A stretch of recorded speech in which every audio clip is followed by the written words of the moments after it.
The status of Britain's Brexit talks with the EU continue to be governed by uncertainty as Prime Minister Theresa May stood by her rejection over the weekend of a deal being negotiated with the EU by her own officials.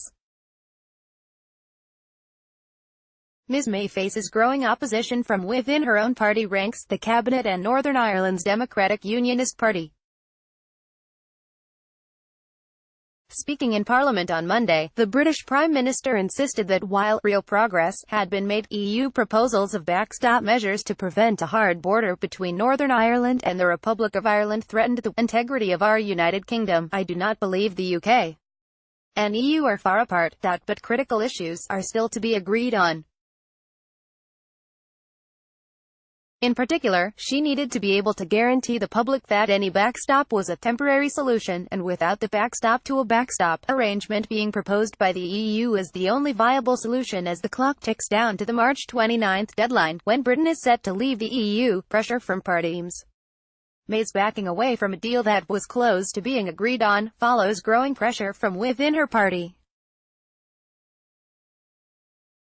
On Sunday, former Brexit Secretary David Davies urged cabinet members to rebel against Ms May's Chequers plan for a softer version of Brexit, while 63 Conservative MPs signed a letter accusing the government of misrepresenting the economic impact of a no-deal scenario.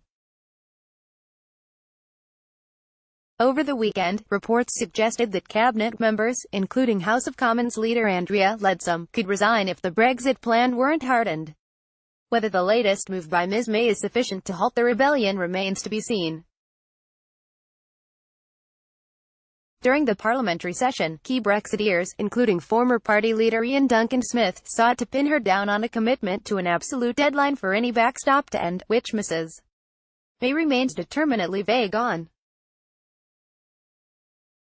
However, other Conservative MPs, including Anna Soubry, have renewed their call for a second referendum or people's vote, arguing a no-deal scenario would not pass through Parliament. The Labour Party branded the government's situation a shambles. Almost 2.5 years after the referendum and with less than 6 months to go, what have we got to show for it, Mr Corbyn said. Describing the status of talks as dead in the water, the latest developments heightened the uncertainty ahead of a meeting of EU leaders on Wednesday, to consider if sufficient progress has been made to warrant talks in November.